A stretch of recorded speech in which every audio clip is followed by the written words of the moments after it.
Boa noite a todos. A partir de hoje, todas as terças e quintas-feiras, vamos colocar palestras virtuais no Facebook. Continuaremos com essas palestras até que possamos voltar para nossa casa com saúde e segurança para todos. Vamos agora nos preparar para orarmos. Aqueles que desejarem fechar seus olhos, se colocar em posição confortável, sintam-se à vontade. Vamos respirar profundamente e devagar. Vamos soltar o ar pela boca, também devagar. Façamos algumas vezes e elevemos nossos pensamentos ao Pai misericordioso, a Jesus, nosso guia e irmão maior, e vamos refletir. Com o Pai nosso que estais no céu, que caminha dentro da minha casa e leva todas as minhas preocupações, enfermidades, temores, e protege a minha família, meus amigos, meus vizinhos, meus colegas de trabalho, meus dias, minhas noites. Abençoa minha casa, minha saúde e tudo que me rodeia. Provê o alimento e que nunca nos falte a sua presença. Assim seja, graças a Deus, para todos sempre. Olá, nosso tema hoje é livre-arbítrio. Um tema bem instigante para os dias atuais. Vamos lá? Qualquer pessoa que pensa ao olhar à noite o céu estrelado, mesmo vendo uma ínfima parte do universo infinito, este que nós vemos, não pode deixar de pensar que deve existir seres vivos habitando-os. A Revista Espírita de 1858 traz informações sobre Mercúrio, Saturno e da nossa Lua. O livro Cartas de uma Morta, da mãe do Chico, de Maria João de Deus, relata a beleza de Saturno também. O livro Novas Mensagens, de Humberto de Campos, traz esclarecimentos de Marte. Traz também relatos espíritas de que Júpiter é o planeta mais adiantado do nosso sistema solar. Essa que a gente vê é a galáxia, uma parte pelo menos dela, né? Conhecida. Esse pequeno círculo que apareceu aí é onde se localiza o nosso sistema solar, né? Então, perceba que nós estamos num cantinho da galáxia conhecida. Pode ser que existam muito mais outros espaços. Essa, lá naquele círculo, é a nossa galáxia, né? A nossa Via Láctea. Lá naquele cantinho inferior direito, um quadradinho pequeno, é onde fica o nosso sistema solar. Todas as estrelas que nós conseguimos enxergar no céu à noite fica nesse minúsculo quadrado. E olha que ele é minúsculo, parte da galáxia, né?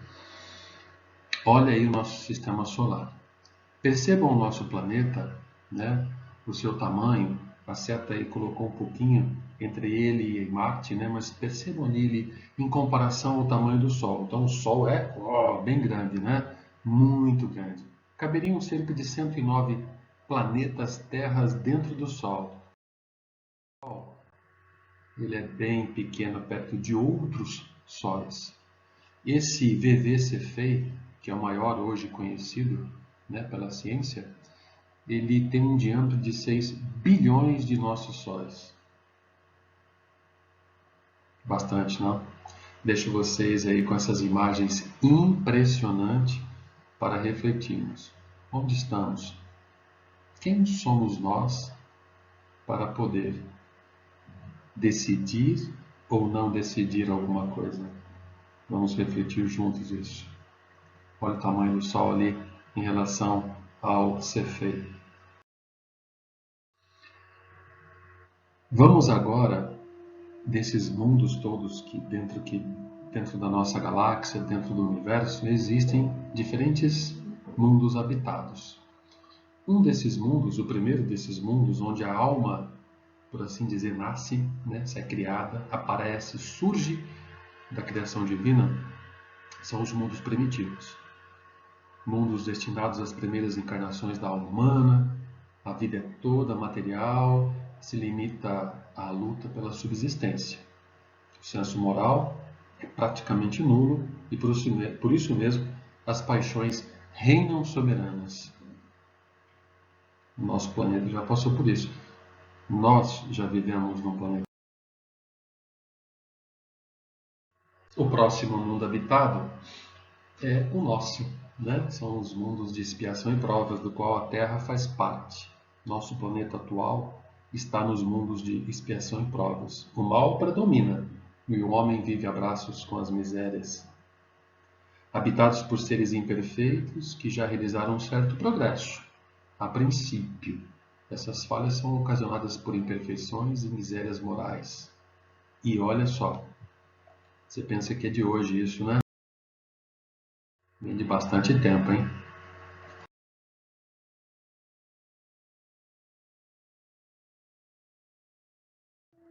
Os mundos de regeneração são mundos em que as almas que ainda têm o que expiar aurem novas forças, repousando das fadigas da luta. Quer dizer o quê? Que nós não teremos mais expiações. Estamos nos reajustando, não é? Nos reajustando com nós mesmos, uns com os outros, antigos inimigos se encontram para sanar as desavenças. Continuaremos tendo provas, continuaremos com as nossas falhas, mas sempre dispostos a melhorar. O próximo mundo são mundos ditosos ou felizes, onde o bem sobrepuja o mal, e por isso a felicidade impera. A matéria lá é menos densa, o homem já não se arrasta penosamente pelo solo, suas necessidades físicas são menos grosseiras, e os seres vivos não mais se matam para se alimentar. O espírito é mais livre, tem percepções que desconhecemos, e a mediunidade intuitiva é bem mais evidente entre nós. Os mundos celestes ou os divinos são o topo da cadeia dos mundos habitados. São as habitações dos espíritos depurados, aqueles que atingiram a perfeição. Não ficam, contudo, esses espíritos presos à sua habitação, a esse orbe celeste e divino. Eles, melhor do que os outros, podem estar em qualquer parte. Um exemplo de um espírito que habita este mundo é o nosso grande mestre, nosso guia espiritual, nosso governador, nosso grande irmão, Jesus.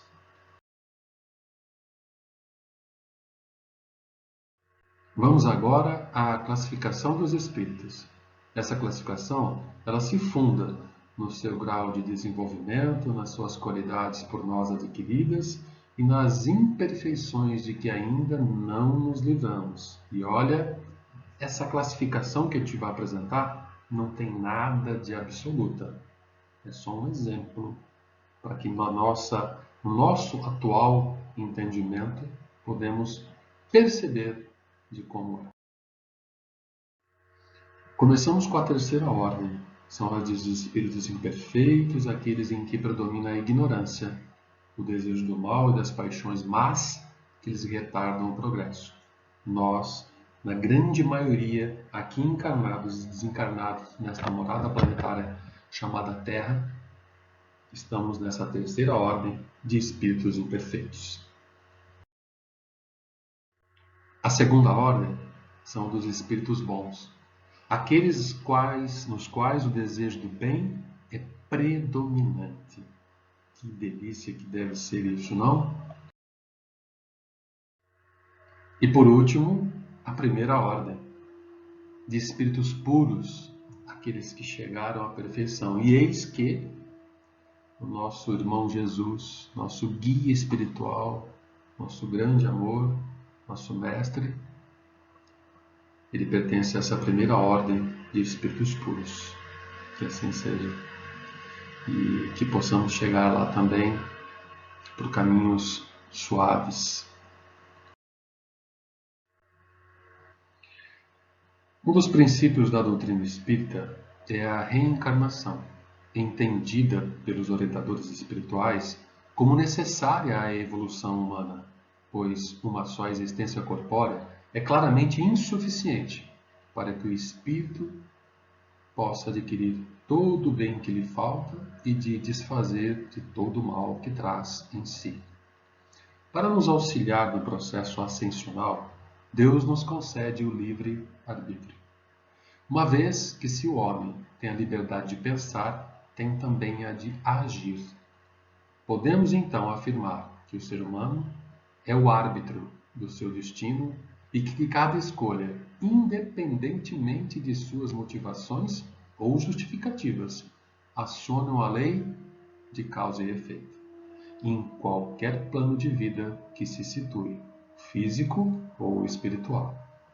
O uso do livre-arbítrio são ações que provocam reações no tempo e no espaço. As boas escolhas produzem progresso evolutivo, enquanto as escolhas infelizes geram provações ou expiações, que se configuram como mecanismos evolutivos, moduladores da lei de causa e efeito. Para a melhor compreensão do assunto, Emmanuel especifica a diferença que há entre a prova ou provação e expiação. Percebe-se a prova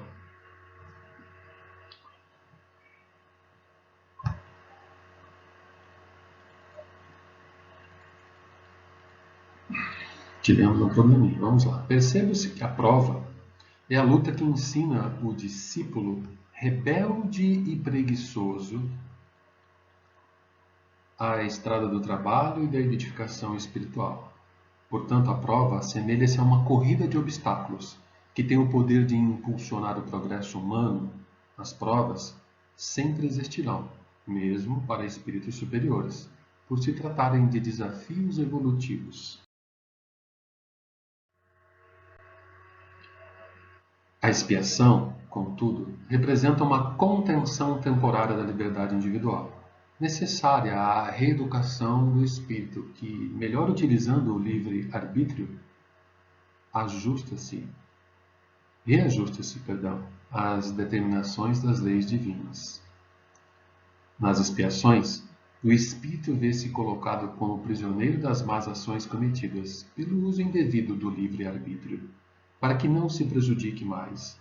Renasce sob processo de contenção, que, obviamente, produzem sofrimentos, sobretudo se o ser espiritual ainda não consegue aprender o valor da dor como instrumento de educação e curas espirituais. O que é para nós o livre-arbítrio? Qual sua real definição? O que você pensa dele? Vamos ver então. A definição é, do livre-arbítrio, a liberdade de fazer ou não fazer, de seguir tal ou tal caminho, para o seu adiantamento, o que é um dos atributos essenciais do espírito. Kardec nos ensinou lá em Obras. Lá na Revista Espírita de 1866, diz que o livre-arbítrio é uma das prerrogativas do homem que tem um círculo no qual pode envolver-se livremente. Essa liberdade de ação tem por limite as leis da natureza, que ninguém pode transpor. Entendemos como leis da natureza o seu significado também como leis morais ou leis divinas, são sinônimos que significam leis da natureza. O livre-arbítrio se desenvolve à medida que o espírito adquire a consciência de si mesmo. É uma resposta à pergunta do Livro dos Espíritos, número 122. Não haveria liberdade, se a escolha fosse determinada por uma causa independente da vontade do espírito. Quer dizer que a causa não está no espírito, está fora dele, nas influências a que cede em virtude da sua livre vontade. Então somos livres. E normalmente fazemos isso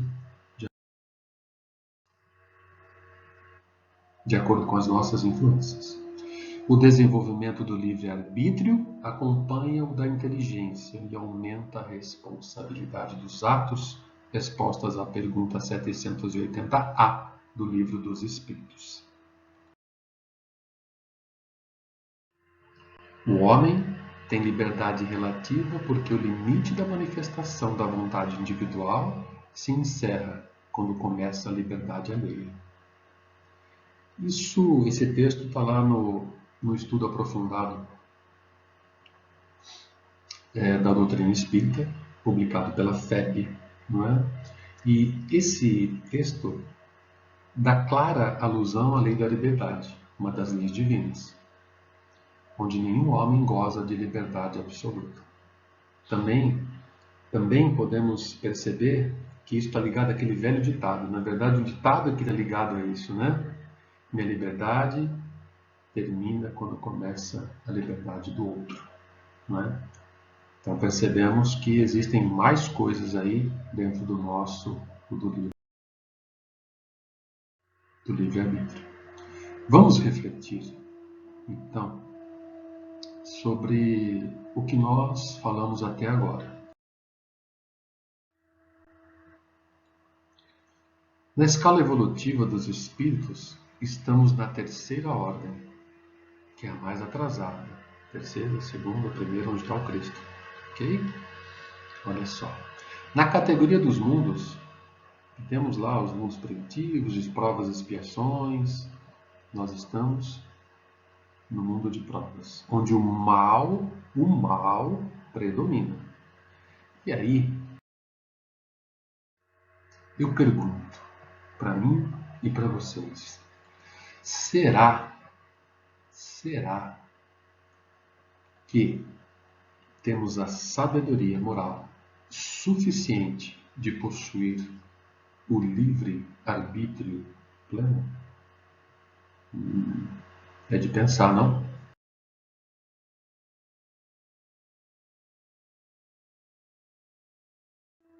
Após todas esses textos lidos, né, de diversas obras, vários estudos, né, eu queria trazer um exemplo para vocês de como é ter o livre-arbítrio. Qual é o limite desse livre-arbítrio? Eu trago essa história fora do nosso planeta, lá de uma constelação chamada Cocheiro, ou Alfa do Cocheiro, onde se localiza o sistema de Capela, uma gigante amarela, um sol amarelo gigantesco, bem maior que o nosso Sol, mas com a luz bem semelhante, um espectro bem semelhante. Essa estrela de Capela está a aproximadamente 42,8 anos-luz da nossa atual casa planetária. Se pudéssemos, o que não podemos, se pudéssemos viajar à luz, a velocidade da luz, no vácuo, se tivéssemos naves espaciais que pudessem atingir essa velocidade, não temos, levaríamos 42 anos para chegar nesse sistema. Bastante tempo, né? Num céu estrelado, podemos visualizar o cocheiro, né? Desde que saibamos olhar para o lugar certo, não é? Então, há muitos milênios, 3 orbes desse sistema de Capela guardam muitas afinidades com o globo terrestre. Atingiram, há milênios atrás, essa culminância de um dos seus extraordinários ciclos evolutivos. De tempos em tempos, em todos os mundos do universo, inclusive o nosso, a natureza mesma dos mundos realiza uma espécie de expurgo, pois atinge-se certa saturação de determinados elementos psíquicos, como o próprio organismo físico faz, cotidianamente, de um mundo particular nos processos de enfermidade. Esse processo natural assemelha-se a uma cirurgia que se submete à intimidade de cada planeta, porém, é uma incisão moral, consciencial. Um grupo de espíritos de inteligência invulgar deste planeta, desses 3 orbes, eles desviaram-se da ética e da moral, enveredando por caminhos tortuosos. Quando submetidos ao necessário corretivo por meio da reencarnação, sentiram-se injustiçados e se apegaram mais ainda as atitudes negativas e demoníacas, formando a escória, que pena, a escória espiritual daquela humanidade. Desenvolveram uma sociedade espiritual de desregramento e abusos, e pela sua perniciosa e vil ação mereceram o título de dragões. Do que pensar. O tempo é chegado para todos os povos de Capela. Muitos dos nossos irmãos espirituais dragões não poderão seguir com a humanidade capelina na sublime e divina evolução. Então eles, os nossos irmãos dragões, pressentem o êxodo. Sabem que resta um pouco tempo nos mundos de Capela. Sabem que serão expurgados do vosso mundo para recomeçarem no tanque de lágrimas e sofrimentos dos mundos primitivos. Esses dragões, eles são espíritos de inteligência brilhante, arguta e afiada, especializaram-se na prática do mal, tornando-se candidatos à deportação daquelas terras paradisíacas das estrelas. Dizem que Capela, os relatos que nós temos de Capela, diz que é simplesmente maravilhoso. Urias, o Cherubi, governador dos mundos de Capela, mestre e irmão dos capelinos, começa a se aproximar das esferas planetárias com a sua intensa e luminosa vibração. Se assemelhava a uma imensa esfera de fogo extremamente brilhante. Urias, aqui chamado Cherubi, ele é o equivalente ao nosso Jesus. É o governador daquele mundo, como Jesus, o Cordeiro, é o nosso governador, nosso grande inspirador e mestre. Então, Urias, o Cherubi, Jesus, o Cordeiro. Então, Urias dirigiu-se para as regiões umbralinas para então amorosamente comunicar aos dragões sobre o porvir. Urias, o Cherubi, agora encontra-se em frente ao poderoso chefe dos dragões e, após humildemente explicar o que aconteceria, o astuto chefe das regiões luciferinas lhe perguntou: será que tem alguma outra opção de que não há de ser obrigado a servir aos superiores?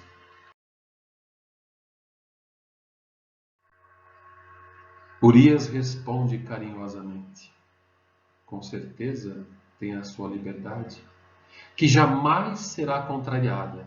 No entanto, não ignora que a sentença já foi promulgada pela justiça divina. Cabe a você definir se seu êxodo e de seus seguidores será sofrido ou não.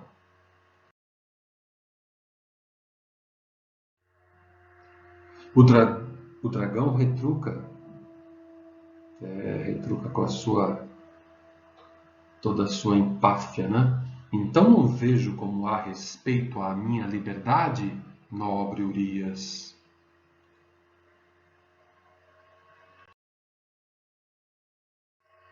Urias, na sua amorosa sabedoria, ensina o dragão. O livre-arbítrio para você, dragão. Mas só será livre dentro dos limites traçados pela Suprema Lei. Ela concede a liberdade diretamente proporcional à sua capacidade de administrar esse recurso sublime.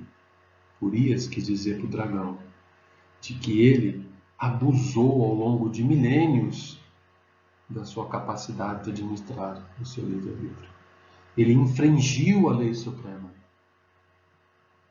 Mesmo tendo toda a inteligência e astúcia, todo o conhecimento acumulado de milênios, fazendo-o de um ser extremamente inteligente, ele enveredou para o mal. Não quis sair. E com isso, ele prejudicou muitos espíritos. Ele trouxe espíritos que também, por sua livre vontade, vieram a ter com ele. Ele prejudicou esses espíritos, mesmo que esses espíritos tenham tido a livre iniciativa de vir até ele. Com isso, ele infringiu a lei, uma das leis, que é a lei da liberdade, não é? A liberdade dele ultrapassou, quando chegou no fim, ela ultrapassou, ela excedeu, ela adentrou a liberdade do próximo. E aí ele infringiu essa lei. Então ele não pode mais ter, nesse momento, aquele livre-arbítrio. Então ele tem que voltar para um mundo primitivo com toda a experiência e inteligência que ele adquiriu para, na amorosa oportunidade que Urias lhe deu, vir a ensinar, vir a poder prosperar, vir a poder a melhorar no mundo primitivo, onde os espíritos recém-saídos da criação divina mal sabem o que fazer. Então eles vêm com esse intuito. Eles vieram para o nosso planeta com esse intuito de fazer o bem, mas por enquanto não está dando muito certo não, né? Então, com esse exemplo, nós mostramos que a liberdade, que o livre-arbítrio tem os limites traçados aonde? Na Suprema Lei. E aí eu faço de novo aquela pergunta. Nós temos a sabedoria moral suficiente, como Urias teve, para dar a todos os povos capelinos de possuir o livre-arbítrio pleno?